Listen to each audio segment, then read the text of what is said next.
नमस्कार दोस्तों, stock market studies में फिर से एक बार आपको बहुत-बहुत दिल से स्वागत करता हूँ। तो आज मैं फिर से आपके सामने कुछ इम्पोर्टेंट कंपनी का अपडेट शेयर करने वाला हूँ। तो सबसे पहले मैं बात करूँगा राजेश एक्सपोर्ट के बारे में। देखिए राजेश एक्सपोर्ट के ऊपर बहुत दिनों से मैं वीडियो बनाकर चर्चा कर रहा हूँ, क्योंकि राजेश एक्सपोर्ट जिस तरीके से लगातार गिरते चले जा रहा है, उस बेसिस में बहुत सारे लोगों के मन में डाउट भी है, क्वेश्चन भी है। तो उस क्वेश्चन के मैं आज फिर से एक वीडियो के माध्यम से आपके साथ शेयर करूँगा। तो सबसे पहले मैं टेक्निकली चार्ट पैटर्न्स के बारे में बात करूँ तो मैं पहले भी आपको डिस्कशन कर चुका था कि राजेश एक्सपोर्ट जिस तरीके से कंटिन्यूसली एक सेल का मोमेंटम दिखाया, वो टोटली डाउन टर्न है। टोटली डाउन टर्न इसलिए बता रहा हूँ क्योंकि आप ध्यान से देखना, कंपनी इसके ऊपर लगातार एक जगह से कंपनी बार बार इस लेवल को टच करके वो नीचे आने का कोशिश कर रहा है। अगर कंपनी को ध्यान से देखा जाए तो कंपनी के ऊपर जो करेक्शन हो रहा है, वो करेक्शन लेवल कहाँ तक आ सकता है। पहले जो लेवल है 240 रुपीज के आसपास, और सॉरी, तो देखिए पहले जो लेवल डाउन साइड का लेवल बना है वो 240 लेवल्स के आसपास, और दूसरा जो लेवल बना है वो करीबन 225 रुपीज के आसपास।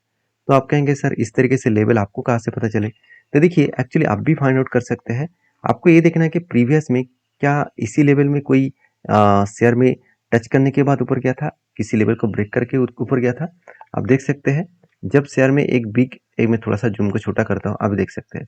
देखिए शेयर में जब लगातार एक जर्नी देखने को मिला था, उसके बाद फाइनली इसका शानदार तरीके से ब्रेकआउट हुआ। शानदार तरीके से ब्रेकआउट होने के बाद कंपनी धीरे-धीरे करके क्या कर रहा है, ऊपर गया है। एक्चुअली धीरे नहीं, रॉकेट की तरह भागा, उसके बाद होल्ड किया, फिर से ऊपर गया। और जब कोविड की सिचुएशन आया, तो कोविड के सिचुएशन में देखा जाए तो कंपनी जो लेवल में आया था, उस लेवल के नीचे भी कंपनी ट्रेड करना स्टार्ट कर चुके हैं। मतलब यहाँ से कंपनी का जो करेक्शन है, वो 70% के आसपास ऑलमोस्ट हो चुके हैं। तो 70% के आसपास कंपनी लॉसेस आ चुके हैं। तो क्या और नहीं गिरेगा? तो मुझे लगता है और भी करेक्शन होने का चांसेस है। मैं पहले भी बोल चुका हूँ, अभी भी कहूँगा कि जो लोग अभी डिसीजन ले रहा है कि चलो बहुत बड़ा गिर चुके हैं, अभी कंपनी के ऊपर बाय सेल कर लूँ, उसके लिए बता दूँ, कंपनी के ऊपर काम करने से पहले इस चीज़ों को ध्यान से देखना। क्योंकि क्वार्टरली जो आंकड़ा है, इस बार कंपनी लॉसेस किया। लॉसेस किया का मतलब है, कंपनी देखिए जो मार्च का जो डेटा आया, वहाँ पे कंपनी बता रहा है कि 32 करोड़ का लॉसेस। जो कंपनी इतने दिनों से अच्छा खासा प्रॉफिट कर रहा था, 200 करोड़, 250 करोड़, 300 करोड़, 400 करोड़ के ऊपर भी चला गया था, वो आज नेट प्रॉफिट घट के कितना हो चुके हैं, 32 करोड़ के आसपास नेगेटिव में आ गया। मतलब जो प्रॉफिट का ग्रोथ है, वो एक्चुअली नेगेटिव में कन्वर्ट हो गया, और इसी नेगेटिविटी के कारण कंपनी के ऊपर एक सेलिंग प्रेशराइज बनता हुआ देखने को मिले। तो मुझे लगता है जो सिचुएशन बना है, उस सिचुएशन के बेसिस में कंपनी के ऊपर लगातार एक गिरावट का माहौल देखने को मिल सकता है। तो बाकी इस कंपनी के ऊपर जो ओपिनियन है उसके बारे में बात करूँ, तो कंपनी इसके ऊपर सेल्स का जो डेटा है, वो लगातार यहाँ पे पॉजिटिवली यहाँ पे सेल्स का ग्रोथ ईयरली देखने को मिले। तो एक्सपेंस को मिटाने के बाद कंपनी का नेट प्रॉफिट कई हद तक कम हो चुके हैं। जो एक टाइम 1200-1300 करोड़ का नेट प्रॉफिट हो रहा हुआ करता था, 1400 करोड़ तक कंपनी का नेट प्रॉफिट हो गया था, वो आज घट के कितना हो चुके हैं, 336 करोड़ के आसपास। मतलब नेट प्रॉफिट कई गुना यहाँ पे कम हो चुके हैं। तो मुझे लगता है जो सिचुएशन बना है, उस बेसिस में बात करूँ तो कंपनी के ऊपर एक प्रेशराइज बनता हुआ देखने को मिला है, और उसी कारण की वजह से कंपनी के ऊपर गिरावट का माहौल दिखा। तो जब फिर से सब कुछ ठीक ठाक होगा तो फिर से रिकवरी होने का चांसेस रहेगा। तो राजेश एक्सपोर्ट के ऊपर बड़े इन्वेस्टर आप सभी अभी देख सकते हैं। राजेश राजेश मतलब एक्सपोर्ट के ऊपर विजय केडिया जी का अच्छा खासा इन्वेस्ट था। उन्होंने क्या किया, स्टेक को उन्होंने बेचा। अभी राजेश एक्सपोर्ट के ऊपर देखा जाए तो उनके कोई भी स्टेक नहीं है। बाकी जो शेयर होल्डिंग है, वो होल्डिंग तो रखा है। बाकी बड़े जो इन्वेस्टर था, उन्होंने क्या किया, माल बेचकर भाग गया।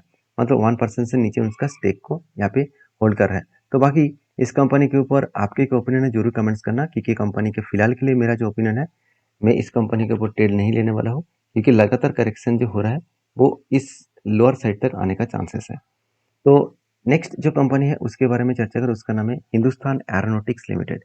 तो हिंदुस्तान एरोनॉटिक्स लिमिटेड, इसके ऊपर बहुत सारे लोगों का बहुत सारे कमेंट्स हैं कि सर टॉप लेवल में मैंने बाय करके रखा हूँ, तो कब वो ऊपर जाएगा, कब वो भागेगा। देखिए मैं पहले ही आपको बता चुका हूँ, कोई भी कंपनी अगर भागते ही चले जा रहे हैं, तो उसके पहले आपको सबसे पहले ये सोचना है कि उस हाई लेवल में आपको बाई जो आप करना चाहते हैं, आप क्यों बाई कर रहे हैं। उसके पीछे लॉजिक होना चाहिए। लॉजिक मतलब कोई ना कोई तो पैटर्न्स होना चाहिए, जिस पैटर्न्स के बेसिस में आप बाई सेल कर पाए।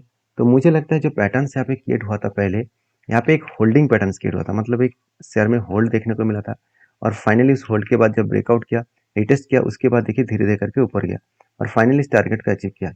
मतलब बेस्ट तरीके से यहाँ पे टारगेट अचीव करने का वो कोशिश किया है। तो मुझे लगता है कि हिंदुस्तान एरोनॉटिक्स लिमिटेड के बारे में बात करूँ तो कंपनी का जो जर्नी है, उस जर्नी के बेसिस में अगर देखा है तो कंपनी यहाँ पे एक रेंज क्रिएट करके ऊपर गया था। उसी रेंज को ब्रेक करके कंपनी और भी ऊपर गया और फाइनली टारगेट को अचीव किया।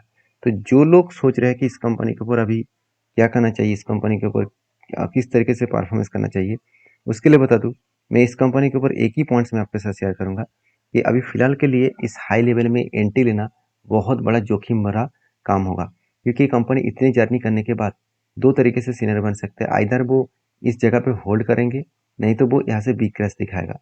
तो इसीलिए रिक्सी जगह पे कभी भी ट्रेड मत लेना जहाँ पे आपका कोई भी clear cut technically chart patterns नहीं बना है।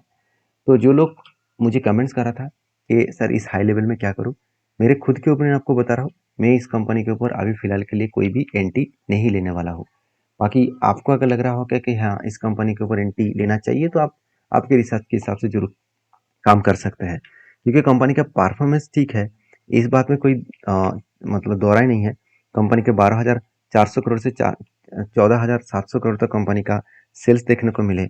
एक्सपेंस को कंपनी कंट्रोल में रखने के बाद कंपनी का नेट प्रॉफिट भी इस बार हाईएस्ट देखने को मिला, ऑलमोस्ट डबल के आसपास, क्योंकि 2,800 करोड़ से 4,200 करोड़ तक कंपनी का नेट प्रॉफिट गया।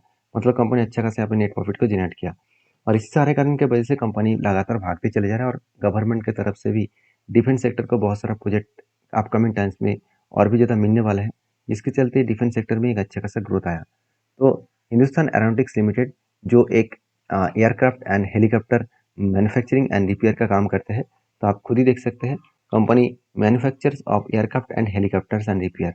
तो जिसके ऊपर काम हो रहा है जो सबसे ज़्यादा डिमांडेबल है, क्योंकि आज डिफेंस सेक्टर को स्ट्रॉन्ग करना है, तो एयरक्राफ्ट एंड हेलीकॉप्टर्स की बहुत ज़्यादा जरूरत है, जिसका काम टोटली हिंदुस्तान एरोनॉटिक्स लिमिटेड कर रहा है। तो इसकी इसीलिए इस कंपनी का डायरेक्टली एक फ़ायदा मिलने वाला है। तो बाकी इस कंपनी के ऊपर जो एक अपडेट है, हिंदुस्तान एरोनॉटिक्स लिमिटेड जो है, वो बोर्ड ने क्या किया, to consider final dividend for the financial year 2024। मतलब ये बताया जा रहा है कि फाइनल डिविडेंड कंपनी के मिलने वाले हैं और वो भी 2024 के हिसाब से। तो बेसिकली इस कंपनी के ऊपर एक अच्छा खासा यहाँ पे सिचुएशन बनता हुआ देखने को मिले। तो बाकी नेक्स्ट जो कंपनी है उसके बारे में चर्चा करें, उसका नाम है Polycab. One of my favourite company है। जब इस कंपनी के ऊपर ट्रेड बना था, मैंने ट्रेड भी लिया, टारगेट भी अचीव हुआ और नेक्स्ट जो टारगेट लेवल मैं आपके साथ शेयर किया था, वो टारगेट एक्चुअली मेरा खुद का नहीं था, बड़े एक इंस्टीट्यूशन का था। तो उन्होंने इस टारगेट जो रखा था, उस टारगेट को भी कंपनी अचीव कर चुके हैं। जैसे आप देखेंगे उनका टारगेट था अराउंड 7,140 रुपीज़ के आसपास। फाइनली उस टारगेट को अचीव किया। उन्होंने एंट्री एक्चुअली दिया था 5,700 रुपीज़ के आसपास। तो एक बेस्ट तरीके से टारगेट यहाँ पे एंट्री हुआ था यहाँ पे और टारगेट इस लेवल तक हुआ। तो एक 24% के आसपास टारगेट मिला। तो मैंने जब एंट्री लिया था, मेरा एंट्री बहुत नीचे था, कुछ इस तरीके से लेवल में था। इस तरीके से लेवल में मेरा एंट्री बना था और फाइनली इस हायर लेवल तक टारगेट बना।